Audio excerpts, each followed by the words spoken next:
Welcome back. Now, the combination of new U.S. government tariffs and ongoing geopolitical shocks are reshaping global supply strategies. The Chartered Institute of Procurement and Supply is urging companies to review their supply and procurement strategies as concerns grow over securing the supply of crucial inputs, materials, and manufactured products.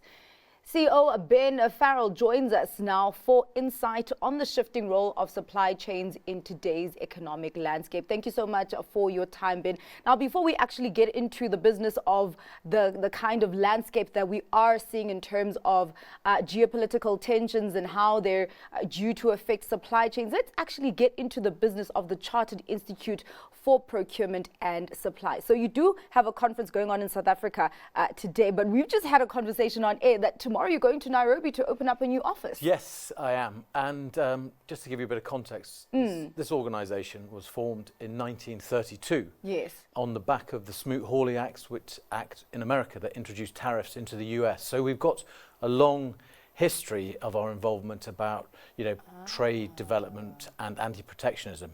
So that's the historical context.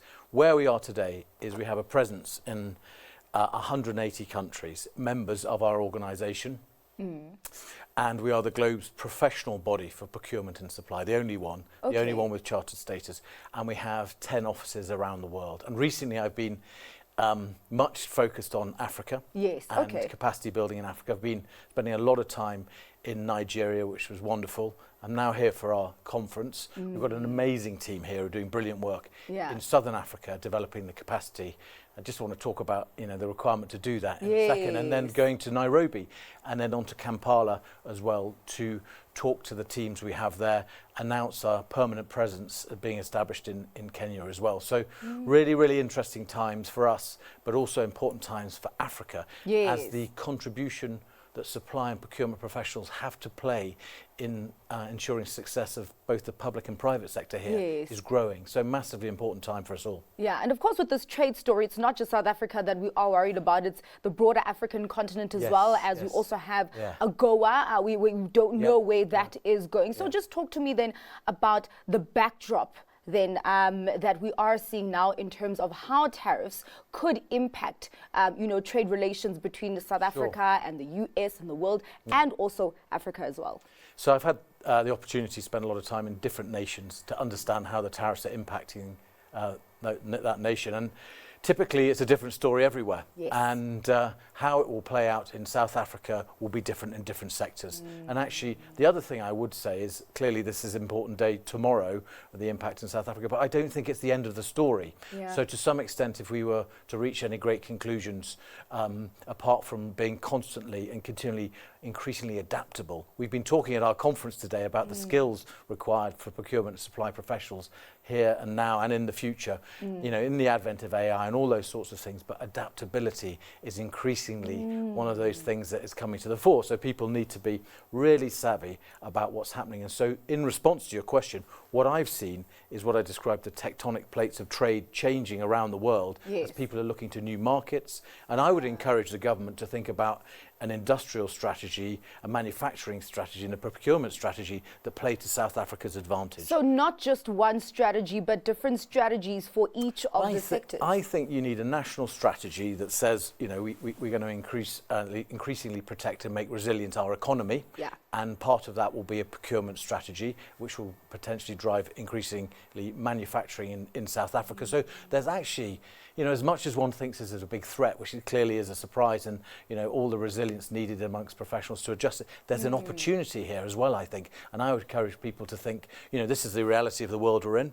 How do we make the most of it? What is the opportunity we have in front of us to reshape and reimagine and take advantage of the situation to grow the economy in South Africa and Southern Africa as a whole? One of the great things I'm listening to in the conference is Pan-Africanism, which is such a strong theme that's running through, and everyone's desire to get an integrated supply chain across Africa, work together to collaborate, but no one's quite cracked how this is going to happen.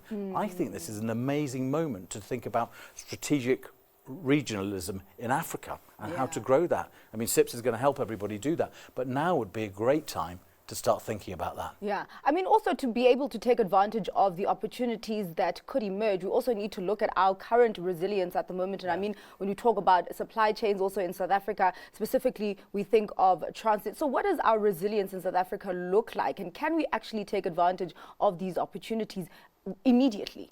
I think that resilience will be different in different supply chains. So, for example, the automotive supply chain that exports a lot will find itself probably more at risk from the changes in other supply chains. So I think it will be probably a theme that is not consistent across South Africa. But I would say generally, procurement supply professionals have become increasingly competent at protecting and maintaining resilience due to the pandemic, for example. And it's a sort of thing that's come to the fore over the last number of years as people have responded to global shocks. So increasingly the conversation is about how we are resilient, because the reality of the world we live in is it's so much more interconnected than it ever was. You know, I mentioned 1932 and CIPS was formed in response to the tariffs in the US steel market then. But since then, what has changed is the nature of global trade and how completely wrapped up it is, and how one change in one nation has a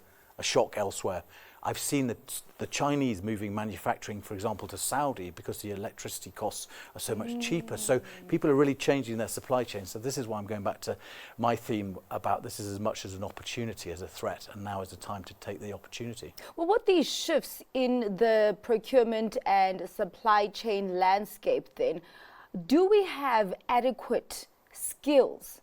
And actually, what kind of skills are we looking for, and where should they fit in the ecosystem? And you know, CIPS was formed to develop the art and science of procurement, and we have a team here in South Africa, based in South Africa, working across Southern Africa to develop exactly this, the skills.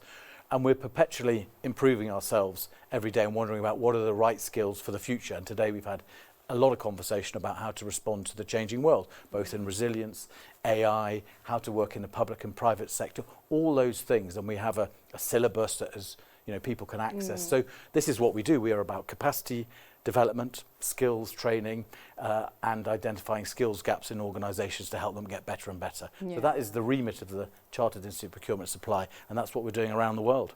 And actually quite interesting, you brought up AI as well. So just talk to me about how you see the role of digital transformation in the supply chain ecosystem, amid AI really permeating every industry. Quite amazing what has happened. So, you know, you can trace the origins of AI in different ways back for years and years and years.